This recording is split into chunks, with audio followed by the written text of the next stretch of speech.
primarios. Sí, la siguiente.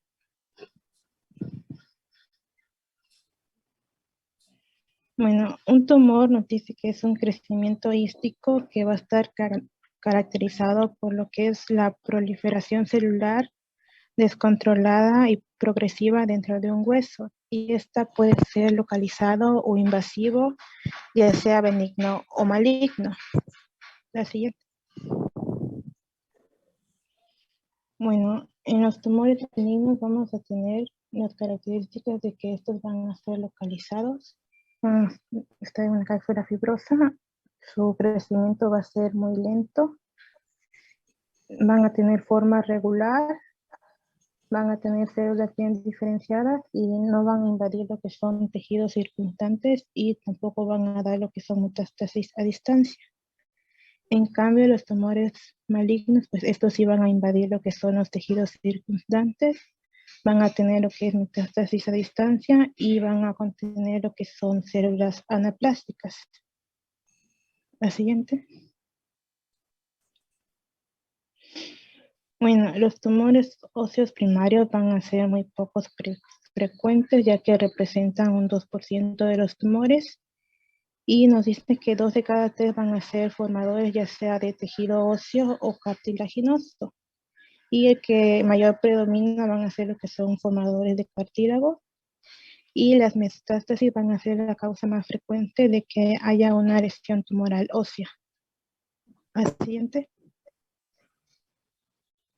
Bueno, en los tumores formadores de hueso vamos a tener lo que son los osteomas, el osteomastoide, los osteoblastomas, el osteosarcoma, ya sea el central y el parastal.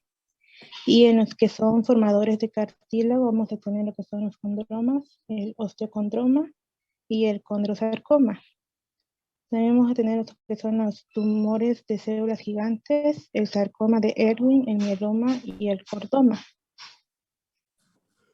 Y de la siguiente. Bueno, como algo general nos dice que los condroblastomas es común encontrarlos en edades de entre 15 a 25 años.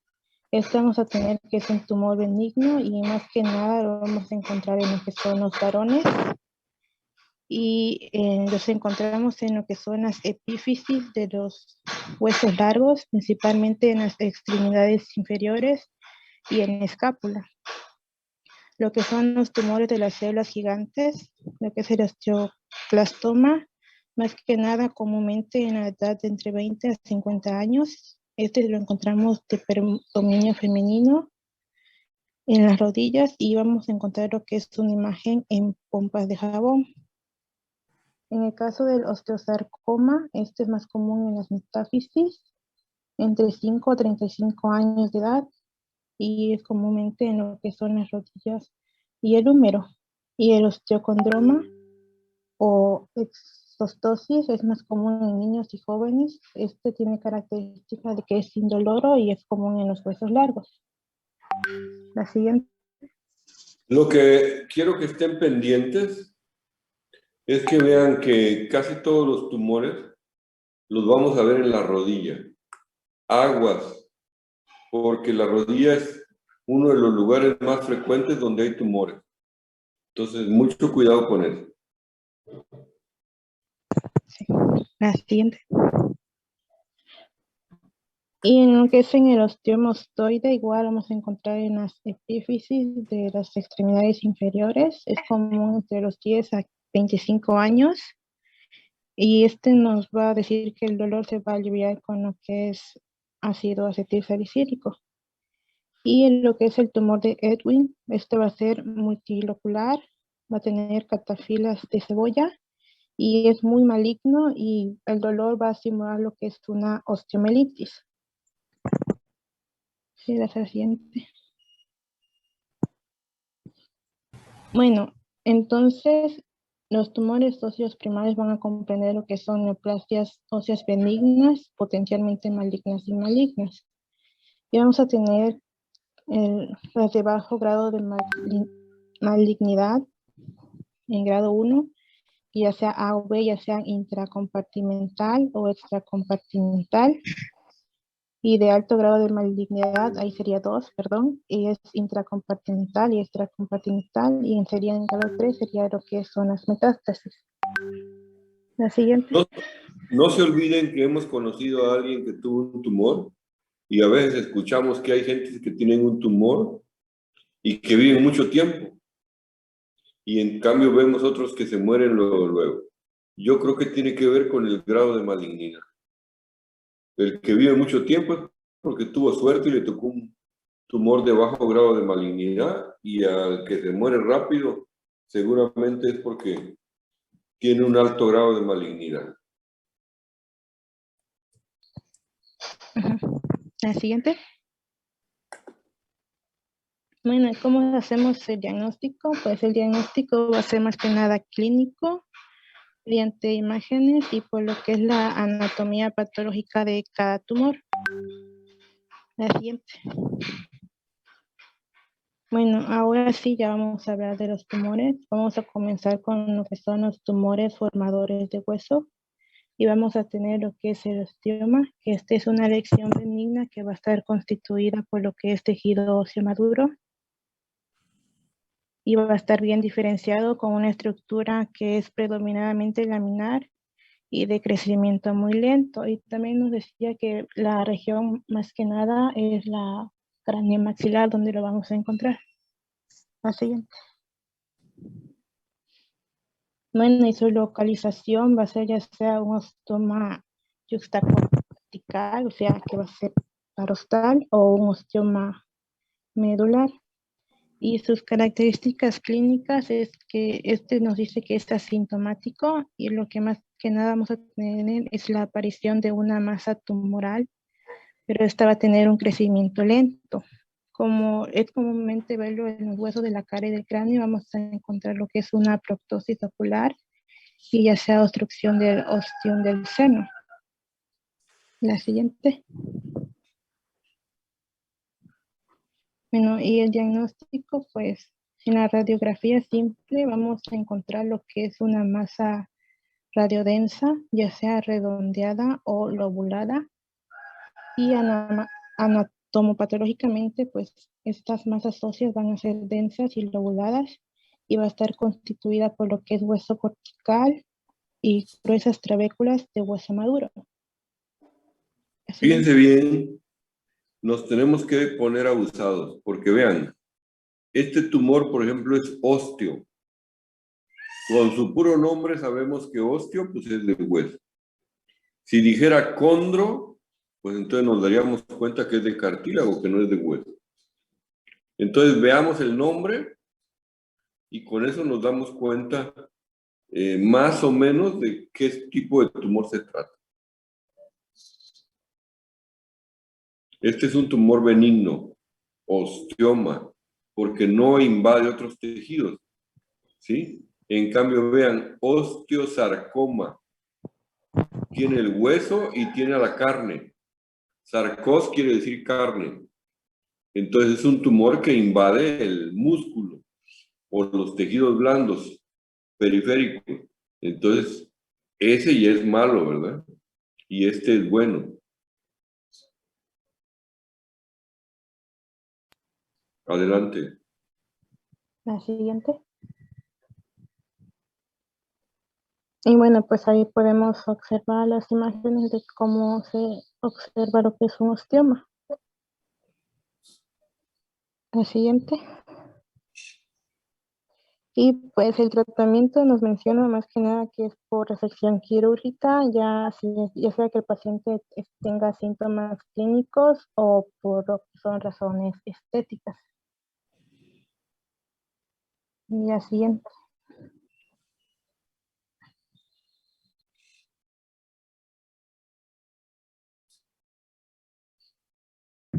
Bueno, ahora vamos a continuar hablando del osteomastoide. Pues esta es una lesión osteoblástica benigna, que va a estar principalmente caracterizado porque pues esta lesión es de tamaño pequeño. Por lo general va a ser una lesión menor de 1 centímetro, que va a tener bordes claramente delimitados. Y pues este va a contar con la presencia de una zona periférica de neoformación ósea reactiva.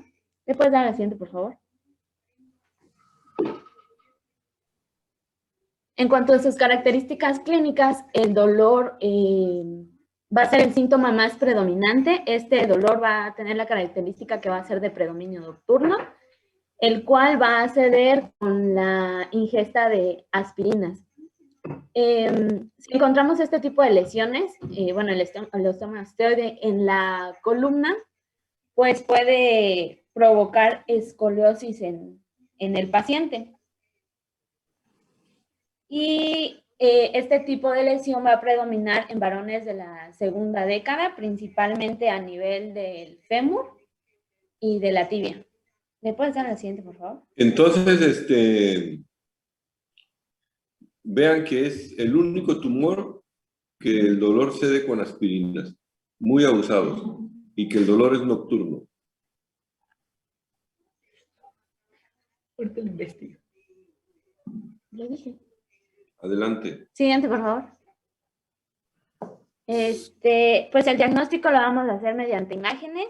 En la radiografía, pues vamos a encontrar pequeñas lesiones, una pequeña lesión cortical radiolúcida, que pues va a ser el nido, el cual pues va a estar rodeada pues de esclerosis ósea. Este nido va a presentar una osificación central.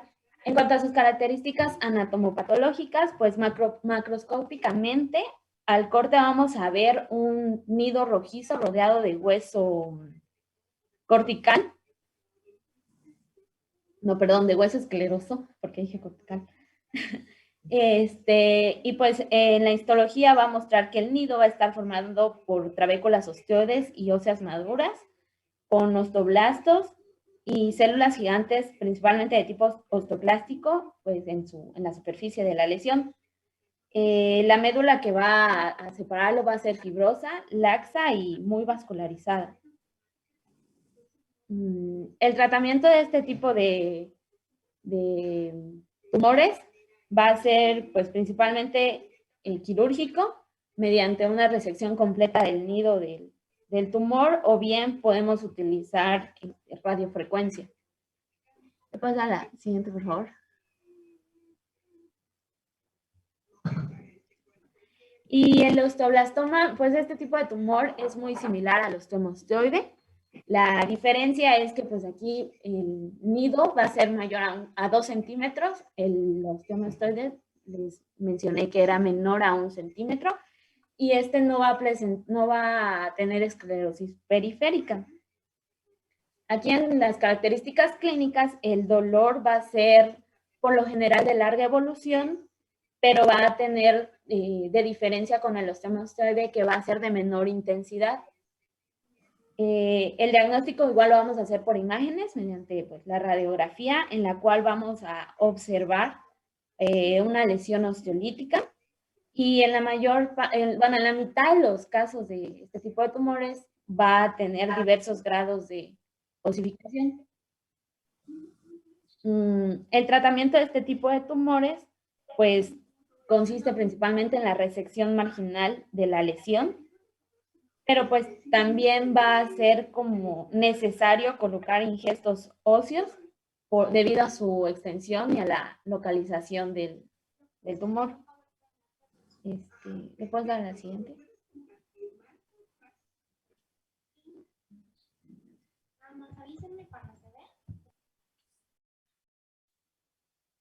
Bien, ahora vamos a hablar del osteosarcoma. ¿Sí me escucha? Disculpe. Sí, muy bien. Ok, gracias. Para empezar, el osteosarcoma nos dice que es el segundo tumor primario del hueso maligno, que va a ser el más frecuente después del mieloma múltiple. Este representa aproximadamente en cuanto al 20% de todos los sarcomas óseos. En cuanto alrededor de 560 niños y adolescentes anualmente pues van a estar afectados con dicha tumoración. Esta tumoración afecta a lo que es en la segunda década de la vida y va a existir una ligera incidencia en lo que es en el sexo masculino en relación al femenino, que va a ser de 1.3 a 1 y se va a presentar en cualquier estructura ósea del organismo, pero es más frecuente en lo que es en el esqueleto apendicular y sobre todo en un 50% de los pacientes se localizan lo que es en las zonas metafiscales cercanas a lo que es la rodilla. La siguiente, por favor. En cuanto a su característica clínica, aquí sobre todo el cuadro clínico de esta enfermedad generalmente va a ser por el comienzo insidioso con lo que es el dolor, que este va a o suele irradiarse a lo que es a una articulación vecina y que va a aumentar lo que es paulatinamente y llega a ser intenso en horas de la noche y al reposo. Sobre todo a medida que avanza esta enfermedad se va a apreciar un aumento de volumen en la zona afectada, de lo que es de consistencia dura y adherida a los planos profundos. Y esto sobre todo en estadios ya más avanzados se puede detectar lo que es anemia, astenia y anorexia, entre otros signos y síntomas generales. Y lo que ya les había dicho, el 50% se va a encontrar en lo que es en la rodilla, lo que es la tibia y en el fémur. La siguiente, por fin. Bueno, en cuanto a su diagnóstico, pues aquí va a ser por la existencia de la sintomatología, es clínico, pero también podemos apoyarnos de lo que es la analítica con hemograma y el perfil bioquímico, incluyendo también lo que es calcio y fósforo, así como también las pruebas de función hepática, la fosfatasa alcalina y el lactato de deshidrogenasa. Pero también podemos utilizar lo que son las pruebas complementarias, como son los estudios locales, lo que es la radiografía del área afectada, que este es el estudio inicial más útil para evaluar lo que es el tumor, también lo que es la radiografía magnética nuclear o la TAC. Este indica, sobre todo estas dos nos va a indicar lo que es la afectación y la extensión a los tejidos blancos adyacentes, y conjunto a lo que es la TAC, pues va a aportar lo que es si tenemos una afectación vascular, tanto nerviosa y del canal medular. En cuanto también podemos utilizar lo que es la angiografía opcional, que esta va a evaluar lo que es el compromiso vascular y la respuesta a la quimioterapia, especialmente la neoadyuvante. La siguiente, por favor. Bueno, aquí en cuanto al tratamiento podemos utilizar lo que es el combinado de la quimioterapia y cirugía.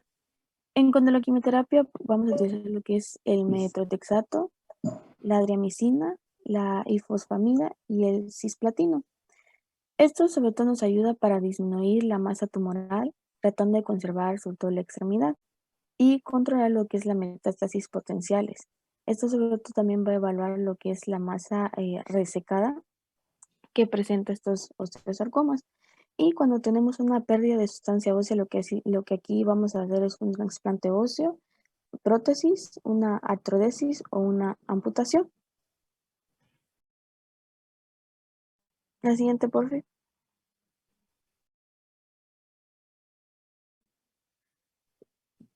Bien, en cuanto a un osteosarcoma parostal, bueno, este nos menciona que es un tipo de osteosarcoma yuxtacortical y va a corresponder al 5% de los osteosarcomas y afecta a edades mayores, que va a ser en mujeres entre la tercera década de vida, y va a tener una localización característica lo que es en la cara posterior del fémur, que es la más frecuente. Este sobre todo tiene un crecimiento lento y de mejor pronóstico.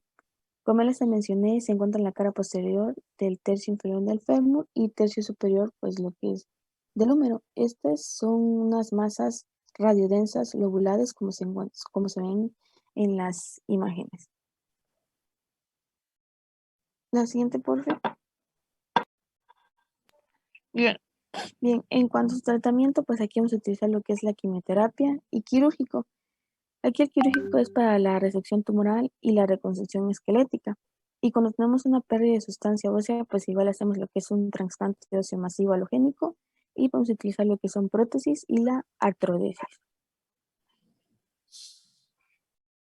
Siguiente.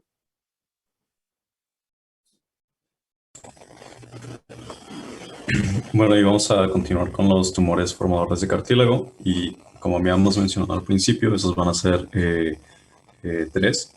Van a ser el condroma, el osteocondroma y el condrosarcoma. Y vamos a comenzar hablando sobre una esquematización de cómo en un hueso Cada uno de esos tumores tiene una localización, por así decirlo, típica. En cuanto al condroma o endocondroma, este va a tener una localización típicamente metafisodiaficiaria. En cuanto al osteocondroma, va a tener una localización típica en la metáfisis, y en cuanto al condrosarcoma, va a tener una localización predominantemente epifisiaria. Como habíamos mencionado al principio, es importante saber que en cuanto a los tumores formadores de cartílago, realmente solamente el condrosarcoma tiene potencial de malignidad. En cuanto al condroma y al osteocondroma, van a ser lesiones que típicamente van a ser benignas y que realmente no van a presentar mayor complicación, más allá que pues obviamente el desarrollo de la lesión. Pues vamos a comenzar hablando sobre el condroma, y el condroma pues va a ser un tumor, como les mencioné, de carácter benigno, que se va a caracterizar por la formación de cartílago maduro, que puede ser ya sea de localización central, que es cuando se le denomina encondroma, o de cartílago periférico. Generalmente los condromas van a ser lesiones de localización única. Sin embargo, van a haber ciertos casos en los cuales la generación de condromas es más extensa y van a ser lesiones de carácter múltiple. En este caso, pues ya se le va a llamar no solamente condroma, sino encondromatosis, o por su epónimo, enfermedad de Olea. Y en el lado derecho podemos ver una imagen de un paciente masculino de 25 años que presenta un condroma simple en la falange proximal de su dedo. Y pues en este caso el condroma ya llevó a una degeneración o una expansión del hueso cortical de la falange proximal. Y en cuanto al cuadro clínico del condroma, pues estos van a ser típicamente asintomáticos. En algunos casos se puede llevar a presentar dolor y tumefacción. En cuanto a la etapa en la que es más frecuente que se presenten, van a ser entre la tercera y la cuarta décadas de la vida. El diagnóstico típicamente se va a dar por una fractura patológica en el paciente. Y en cuanto a los hallazgos radiológicos, esta, como les mencionaba, va a ser una lesión típicamente metafisodiaficiaria de tipo radiolúcido, que va a ser de carácter expansivo, como por ejemplo en la imagen que les mostraba anteriormente, que ya llevaba a una degeneración del hueso cortical y con una calcificación moteada en cuanto a la radiografía.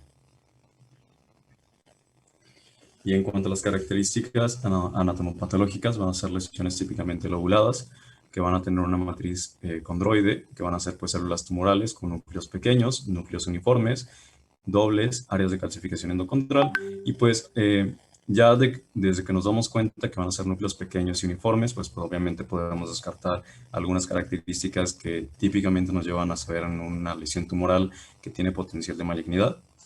Y en cuanto a tratamiento, generalmente se va a dar por observación si la lesión no lleva a complicación mayor. Sin embargo, en aquellas lesiones que ya lleven a una sintomatología en el paciente que sea importante, se va a requerir la punción por biopsia o el curetaje con injerto óseo si se presenta duda.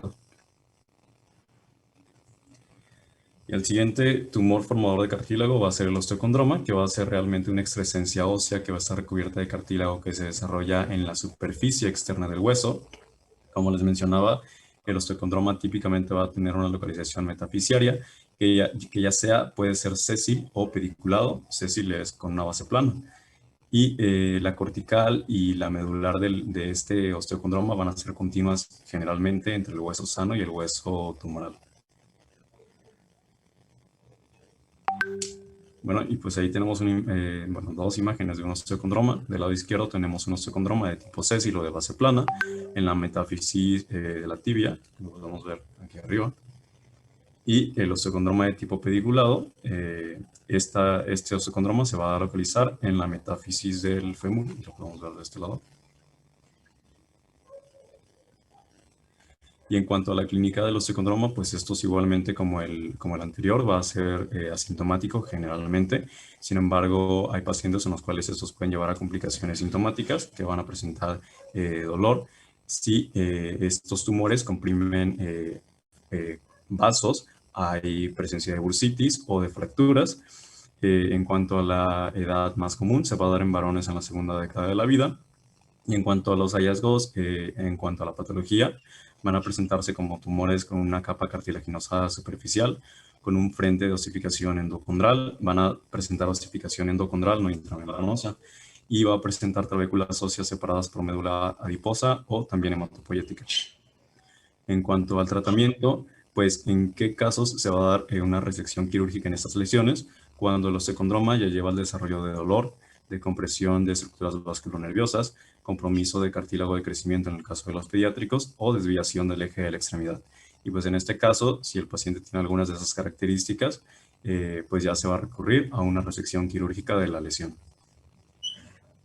A ver, varias cosas del osteocondroma. Generalmente, bueno, casi todos los tumores están cerca, pero este está cerca del cartílago de crecimiento. Y se cree, ¿no tienes una imagen ahí, una de las imágenes? Se cree que es el mismo cartílago que se pone en sentido transverso o perpendicular, o sea, una neoformación secundaria a un cartílago aberrante, ¿verdad?, de crecimiento. Eso quiere decir que la tumoración va a crecer conforme el paciente crezca. ¿En qué edad crece más el paciente? Pues en la adolescencia. Por tanto, estos tumores a lo mejor de niños no se notan, y en la adolescencia que empieza el crecimiento rápido del paciente, entonces se hacen mucho más visibles. No deforman los huesos por la mayoría de estos ni nada. Pero hay un porcentaje que se maligniza, también por eso a veces conviene quitar. Y estéticamente, pues conforme más crece, pues se forma una bolita ahí que a mucha gente no le gusta y que prefiere que se le quite. Adelante.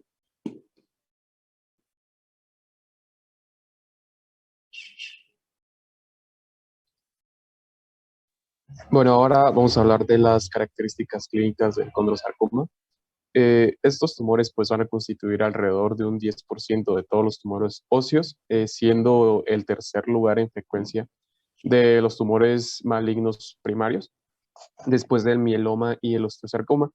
Pero una de las características clínicas de este tumor pues va a ser que su crecimiento va a ser muy lento, va a provocar dolor y tumefacción local, y a quienes va a haber un mayor porcentaje de incidencia, pues va a ser en varones en vida adulta o ya en edad avanzada.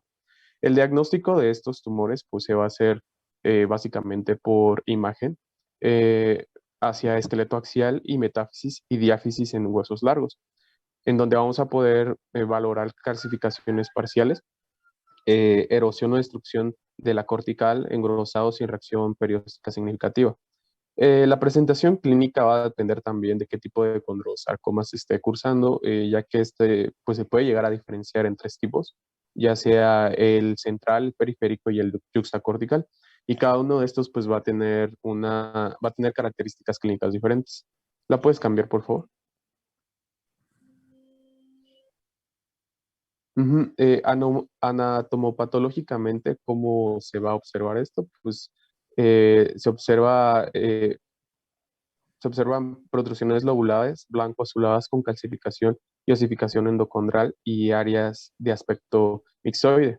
A microscopio vamos a tener tejido condroide atípico con numerosas células de gran tamaño, núcleos únicos o múltiples y mitosis. El espectro va desde tumores bien diferenciados de bajo grado de malignidad hasta lesiones anaplásicas de crecimiento rápido y de alta malignidad. Las características histológicas del condrosarcoma por lo regular suelen ser muy variables, en donde pueden llegar a ser muy bien diferenciados y asemejarse a una lesión que es cartilaginosa, ya sea benigna, hasta lesiones, lesiones muy, muy bien marcadas por células fusiformes, en donde hay una escasa evidencia de formación de cartílago, entonces es un poco difícil poder diagnosticar. ¿La puedes cambiar, por favor? Y pues en esas imágenes podemos ver cómo es que se pueden valorar el condrosarcoma. Otra, por favor. En cuanto al tratamiento, pues el condrosarcoma pues no es sensible a quimioterapia ni a radioterapia. El ideal pues es por la vía quirúrgica, en donde vamos a tener una resección tumoral con límites amplios y una reconstrucción de la pérdida de hueso con trasplante óseo, prótesis, injerto y pues incluso pudiera llegar a la amputación. Este, dependiendo del grado de malignidad que esté cursando el tumor, pues se dice que ninguno de los tumores de grado 1 puede llegar a hacer metástasis. Por lo tanto, pues la amputación no es un método efectivo, pero a partir del grado 2 al 3, por lo regular todos estos tumores llegan a se van a la vía de la amputación. Otra, por favor.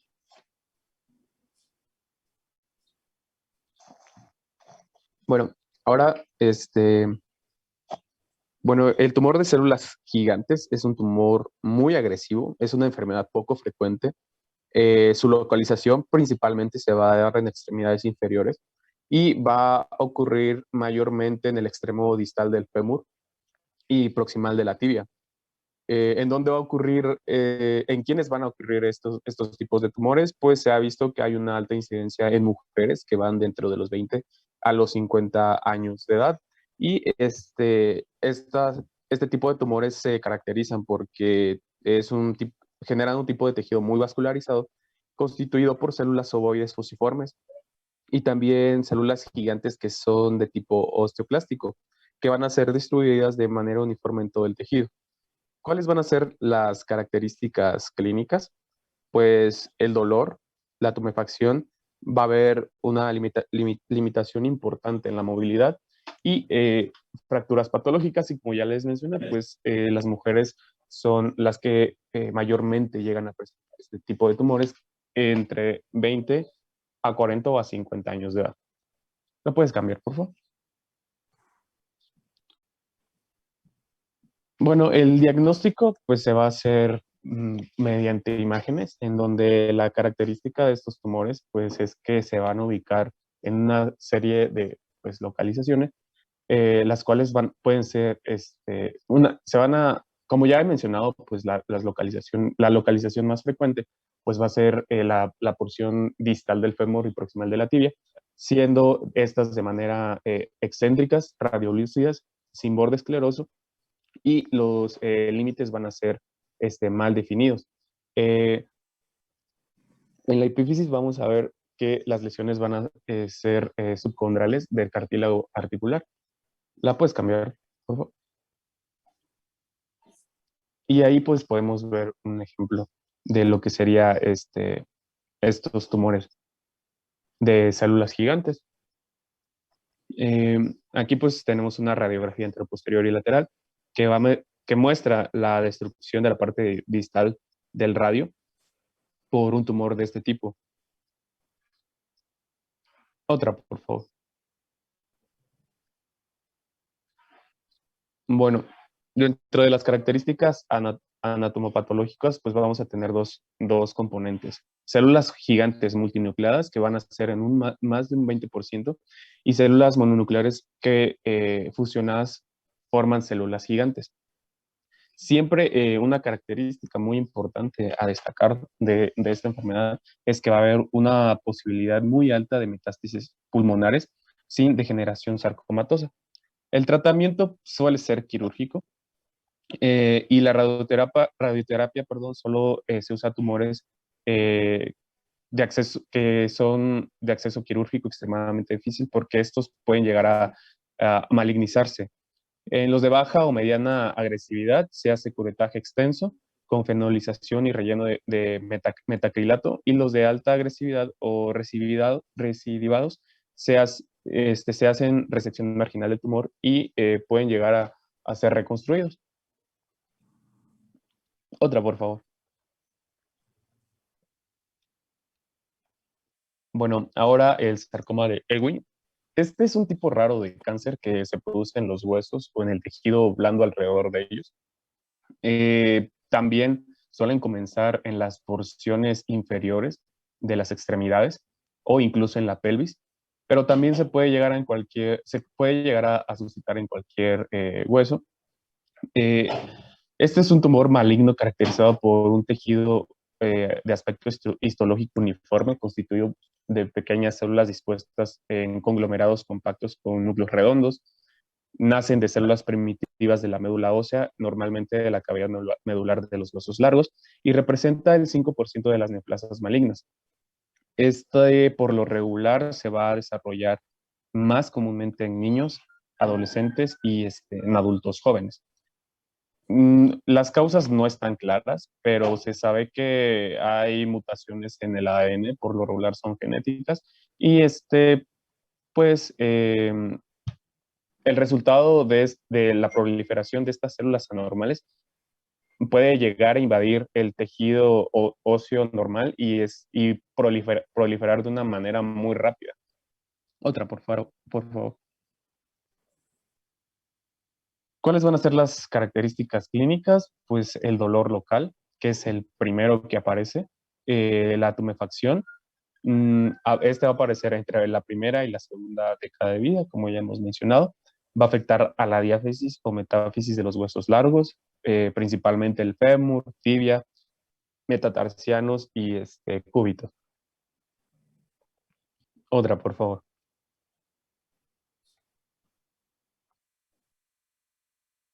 Bueno, esa es la misma. ¿La puedes cambiar? El diagnóstico pues se va a dar por imágenes, en donde vamos a valorar la destrucción ósea principalmente de los huesos largos, que inicia en la cavidad medular. Va a perforar la cortical entre la diáfisis y esta va a elevar el periósteo. Ajá. Bueno, la porción perióstica va a formar láminas paralelas en el eje de huesos, lo que se denomina catafilia de cebolla, y aunque aparece mucho en el sarcoma de Ewing, no es patognomónico de la enfermedad. Otro, por favor. Lo que se tiene que hacer, pues, en el diagnóstico de esta enfermedad, pues, es tomar una TAC, resonancia magnética, perdón, y una gammagrafía por esta viaje. Otra, por favor. Y pues ahí tenemos unas imágenes en donde pues tenemos un paciente que cursa con tumor de Ewing en la extremidad proximal del fémur. Otra, por favor. Bueno, anatomopatológicamente vamos a tener una proliferación de células redondas con elementos de escaso citoplasma que van a tener mucho glucógeno. La formación de hueso, cartílago tumoral estará ausente y, como ya hemos mencionado, pues esta metastatiza hacia pulmones y a otros huesos. El tratamiento pues va a ser con quimioterapia, con vincristina, actinomicina y ciclofosfamida para necrosar y disminuir así la masa tumoral y actuar principalmente sobre la metástasis. Después de este tratamiento se va a decidir si se irradia el tumor o no, o se llega por vía quirúrgica para poder resecarlo, o también pudiéramos combinar las terapias. Otra, por favor.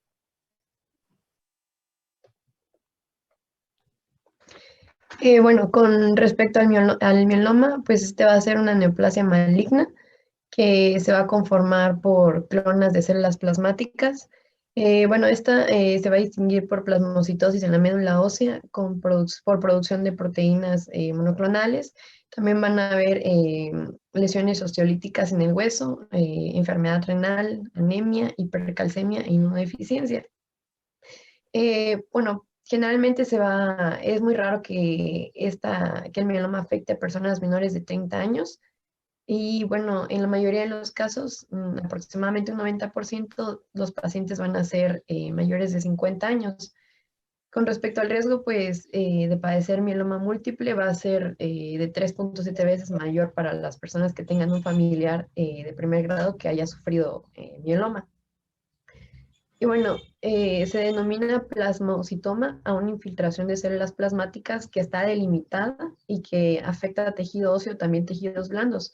Y esta puede ser extramedular o extraósea y se le va a denominar plasmocitoma solitario. Y bueno, cuando se presenta como una lesión única en el caso de los pacientes que pues no tengan datos de enfermedad en otros sitios. Y bueno, cuando es también puede ser múltiple y pues en este caso se le denominaría mieloma múltiple.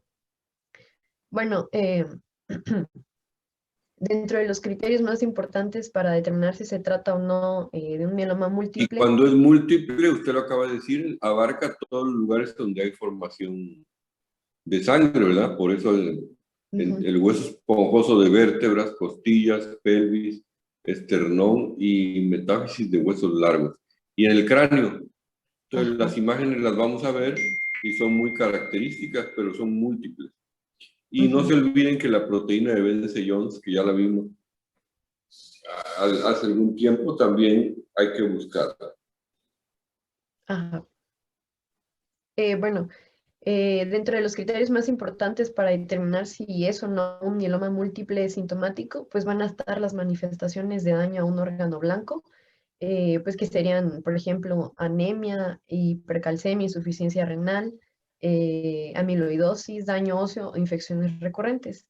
La manifestación clínica que con más frecuencia se va a presentar va a ser el síndrome anémico. En el caso de la hipercalcemia se puede identificar aproximadamente de un 18 a 30% de los pacientes que tengan mieloma múltiple, y pues esta se va a encontrar al momento de hacer el diagnóstico inicial. También bueno, en estos pacientes las manifestaciones clínicas pues van a ser fatiga, estreñimiento, náusea, sed, y también puede haber confusión. La siguiente, por fin. Bueno, en los estudios radiológicos se pueden observar lesiones líticas, osteoporosis o fracturas al momento del diagnóstico.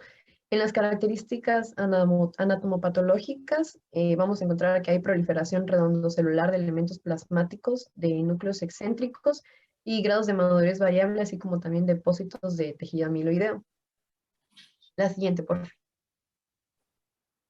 Y bueno, ahí se puede observar, como ya había dicho, se puede presentar como una lesión solitaria, que pues sería la imagen de la derecha.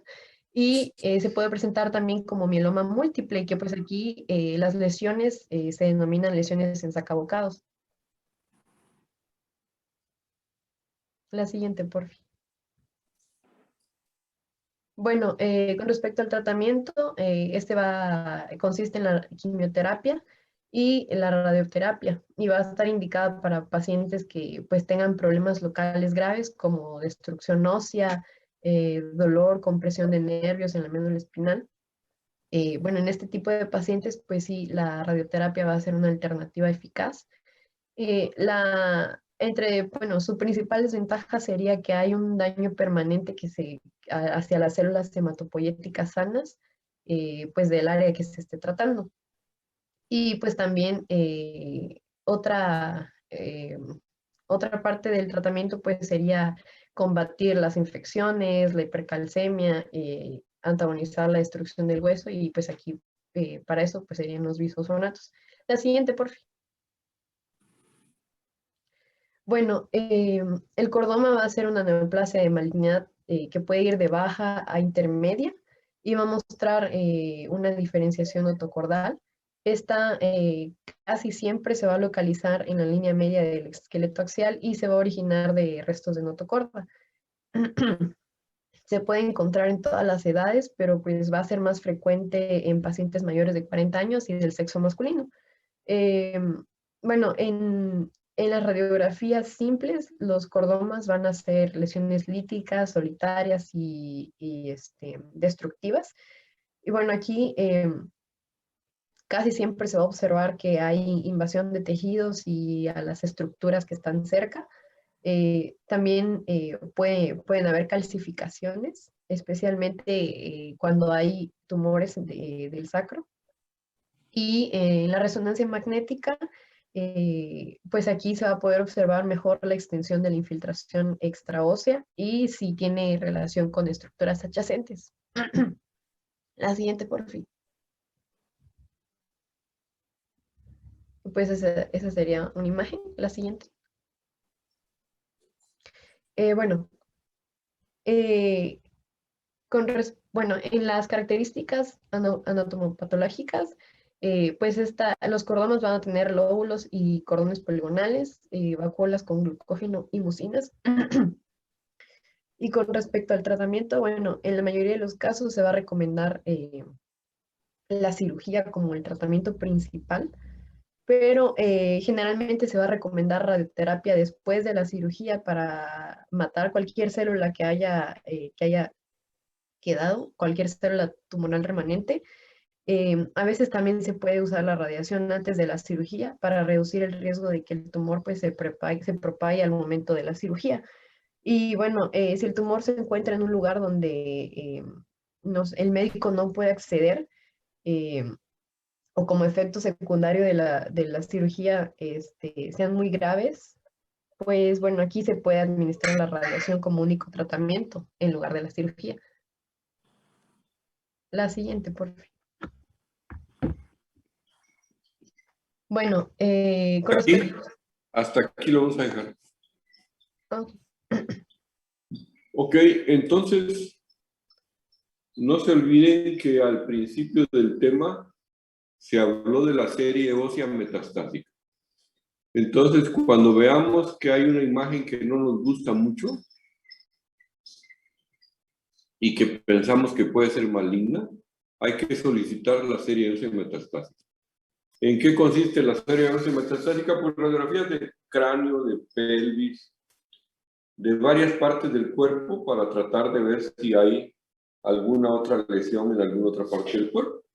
Entonces, así se llama, serie ósea metastásica. Y obviamente ahora hay tomografías y resonancias en que hacen un barrido de todo el cuerpo y ahí podemos ver pues imágenes en todo el cuerpo también. ¿Sí? Y vean que algunos tumores responden al tratamiento conservador, o sea, de quimioterapia, y otros no responden más que a la amputación. Y también es muy importante que no se olviden que aunque se reseque por completo el tumor, me ha tocado ver pacientes que muchos años después revuelve a salir el tumor. Entonces, alguien que ha tenido un tumor que no se sienta curado por completo, más vale estarse haciendo estudios y todo, porque no sabe uno en qué momento pueda resurgir ese tumor.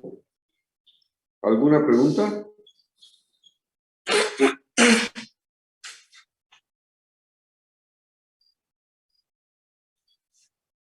No. ¿Alguna pregunta, jóvenes? No, doctor. No, doctor. Entonces, terminamos mañana. Nos vemos mañana. Hasta mañana, doctor. Adiós. Gracias. Muchas gracias, doctor. Buen día. Gracias. No, igualmente, gracias.